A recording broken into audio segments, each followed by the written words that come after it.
তোমালোকচোন কোনোৱে নহা হ'লা। এতিয়া আমি ডাঙৰ ঘৰ সজালো, ডাঙৰ ডাঙৰ কোঠা, দীঘল বাৰাণ্ডা, ঘৰৰ ভিতৰতে গা ধোৱা ঘৰ, পানী, বিজুলী সকলো। ইয়ালৈতো কোনো নাহিলা। তোমালোকৰ বাৰু মনত আছেনে, সেই যে আমাৰ এটা কোঠালীৰ ঘৰটোত তোমালোক আটাইয়ে ভিৰ কৰিছিলা? আয়ে মজিয়াত পাৰি দিছিল এখন বহল বিছনা, ধান খেৰ পাৰি। আনন্দতে আমি আধা ৰাতিলৈকে যে কেৱল কথাকে পাতিছিলোঁ।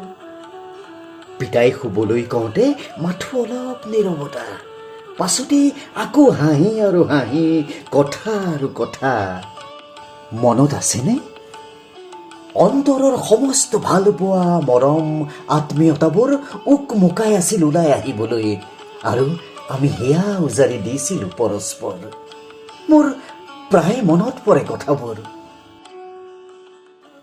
মামীহঁত আহোঁতে যে চিৰা পিঠাৰ ডাঙৰ টোপোলা এটা আনিছিল, বৰদেউতা আহোঁতে আনিছিল শাক পাচলিৰ এখন মেট মৰা ভাৰ, আৰু যোৱাৰ সময়ত আয়ে বান্ধি দিছিল পাণ, তামোল, দৈ আৰু কিবা কিবি। এবাৰ দূৰৰ খুৰাই কোৱা কথা মনত নপৰেনে? সেই যে কৈছিল আমাৰ ঘৰখন হেনো এটা ষ্টেচন। আত্মীয় কাৰোবাৰ বিয়া বাৰু হ'লে প্ৰথমে আমাৰ ঘৰ, পাছতহে বিয়া ঘৰ। মোৰ বৰ ভাল লাগিছিল আলহীবোৰ আহিলে। বিধে বিধে কথা, বিধে বিধে হাঁহি, সকলো প্ৰাণ খোলা।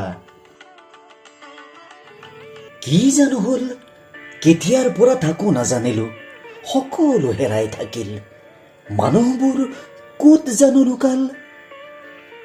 আলহী খাবলৈ আলহী নোহোৱা হ'ল, আলহী খাবলৈ আলহীৰ সময় নোহোৱা হ'ল।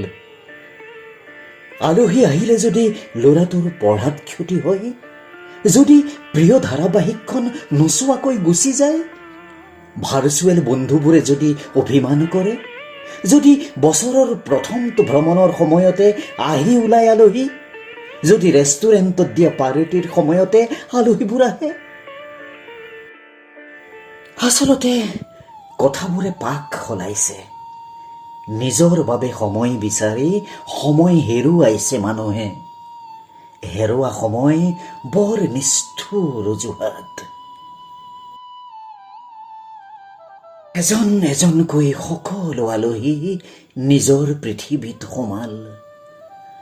আইৰ হাতৰ ধান খেৰৰ বিচনাখন কৰবাতে থাকিল।